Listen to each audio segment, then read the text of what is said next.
Alright, everyone, welcome to Down to Earth. So, this is the mini podcast shit where, I'll talk about shit that Aaron doesn't know about, or I'll talk about things, that don't make the podcast or whatever. So, yeah, today I'm going to be talking about CM Punk in the UFC. Now, if you don't know, I'm a massive fight fan. I love combat. I'm obsessed with martial arts. But obviously, if I randomly talk about UFC on the podcast, I don't think a lot of the viewers will know what I'm on about. But I'm sure that some of the viewers will know who CM Punk is, and I'm sure a lot of people would have seen him attempt at an MMA career. So yeah, this guy was in WWE, as a lot of you know. He was pretty successful. I know it's all scripted and all that, but a lot of hard work, 365 days a year going around the world, wrestling all the time, a lot of strain on the body. So yeah, a lot of hard work. So, he wasn't really much of a bulky wrestler. He wasn't really that ripped, so you wouldn't have really thought that he'd go into MMA. He also wasn't a high school wrestler or a college wrestler or an Olympic wrestler, like some of the people. Some other people like Jake Hager, aka Jack Swagger, he was a All-American, or whatever you want to call it. Brock Lesnar was an NCAA Division One, so yeah, both those guys who used to be in WWE, they had some wrestling credentials, some real wrestling credentials. CM Punk, he was just a white belt at Jiu-Jitsu. So yeah, he hadn't really done anything. But, I think he started when he was 36, which is very, very old. And like I said, he's not that ripped, so it seems like a bit of a bad decision not being that athletic to go into that, especially after years of being in WWE. I think as he quit WWE in 2014, he just got to a different wrestling company. But no, he wanted to do MMA and go to the UFC. Now, when I first heard about him training MMA, I thought, oh, sick, fair play to him. But then I was thinking to myself, he's going to go to the UFC. He's going to fight the top people. I mean, this is madness. He really should have just tried to do some amateur fights. Let's be honest. He's already got enough money in the bank. He's already got loads of cash. He doesn't need to do this for money. He could just go and do some amateur fights just for a laugh and fight whoever, instead of fighting the top people and putting a massive risk to his health. Because let's be honest, at 36, how much can he really clock in? It's not like he lived right next to the gym, because he trained at Duke Rufus's gym. And Duke Rufus is a sick coach, and he coached champions like Tyron Woodley, Anthony Pettis, Ben Askren, all those people. Like, obviously, I know Askren isn't a UFC champion, but he's pretty damn good. But yeah, anyway. So Duke Rufus is a good coach, but I remember watching on like a documentary type thing with CM Punk, and he was like 2 hour drive to the gym. I'm fine with this. I was driving all over the place before. Don't quote me on it. I remember watching it years ago, but like, that's 2 hours, So it's not like he could just walk to the gym, or he's living somewhere near the gym, or him and AJ Lee move near the gym. He's still driving 2 hours. So could he really work on himself and improve himself? And to be honest, he goes there. I can't imagine him doing this regularly as well. He takes 2 hours to drive there, trains there for 2 hours, then goes back. That's like 6 hours. He wouldn't be doing this every day. Come on. This is madness. And you can argue, oh, he would have been that dedicated. No, I'm sorry, if he was that dedicated, he's got the money. He could have just moved near the gym. Then he could be working on himself like twice a day. He could be training jiu-jitsu for 2 hours every day. No gi. 2 hours in the morning, 2 hours at night. Because to be honest, when you're that old, it's best to specialise in something. It's best. He really should have just done jiu-jitsu, to be honest, and no gi grappling. He should have just done that, really, because when you're 36, you just shouldn't really be and trying to put all this stuff. Duke Rufus trying to overload CM Punk with all this stuff. This is how you do this. Is boom, boom, boom, boom, boom, boom, boom. I know he trained for 2 years, but he really should have just focused on one area, because at least then he would have been a specialist, and he probably would have beaten, a few people. Pardon me. I still don't know if he would have beat people in the UFC, though, because they're just top caliber stuff. The thing is, if you look at his opponent, Mickey Gore, right?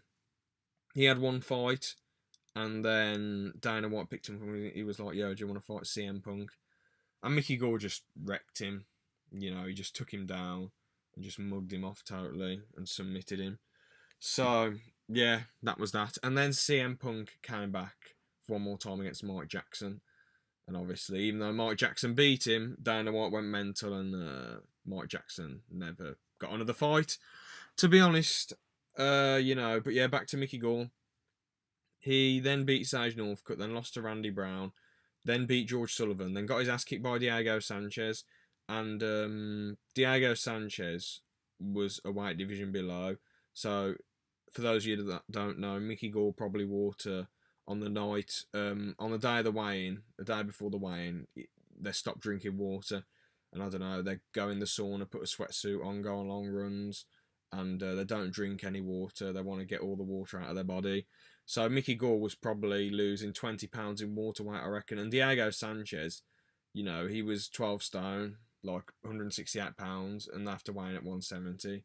So Diego Sanchez beat someone who's 20 pounds more than him. Now, if Mickey Gall was an elite fighter, having 20 pounds over someone, and I know he'd be weakened, obviously, but having 20 pounds, and you know, he says the weight cut didn't go great, but having 20 pounds over someone, you should be sure to win, really. It's just a bit ridiculous when you think about it. So the point is, CM Punk wasn't even fighting a good person in the UFC. Now, look at another WWE person like Brock Lesnar.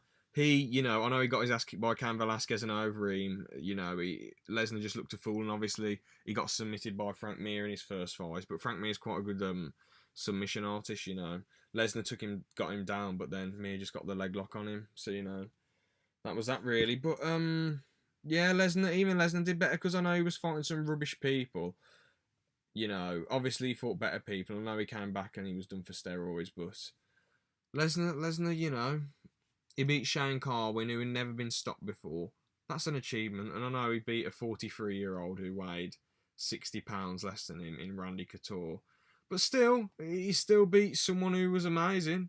He still became champion. CM Punk got nowhere near that. And another weird thing, when CM Punk was in the WWE, he was like 220 pounds, I'm assuming, and he's fighting all the way down at welterweight. Now, I mean, I don't know why Duke Rufus didn't get him a good strength and conditioning coach, because CM Punk still looked really, really scrawny for the fact that, you know, considering he was weighing in at 170. So yeah, it was just a really, really weird situation, to be honest. You know, CM Punk just got his ass kicked twice, sadly. I mean, you got to respect the guy. He's got a lot of balls, considering he'd never really done real fighting. Obviously, you know, he was in WWE and he was getting thrown around a lot, and that takes some guts, obviously, but he was never doing real fighting. So for him to transition to that into the UFC was, yeah, fair play, mate, I guess. And to be honest, you know, he's famous, so, you know. But the sad thing is, this wouldn't happen in any other sport. Like, McGregor couldn't join the NFL. And obviously, UFC and WWE, Ronda Rousey went to the WWE, and now she's, I don't know what the bloody hell she's doing, but she's apparently like the women's champion or whatever. So I guess it can happen, you know, they do trade sometimes, but I don't know, it just seems like a bit of daftness, just because you can, you know, do a sequence of moves and you can get thrown around in a ring and you can, you know, get hit with chairs. I'm not putting anyone down or anything. It takes a lot of skill and, you know, a lot of rehearsals and going over and over and over again. But just because you can do that doesn't mean that you can step in an octagon, and vice versa. Just because you can knock someone out, which takes a lot of skill and a lot of years of practice, obviously, but just because you can knock someone out or submit someone or mug someone off in a fight, you know, doesn't mean that you can get thrown around and do what the WWE people and wrestling people do 365 days a year traveling the world. It doesn't mean that you can do it, you know.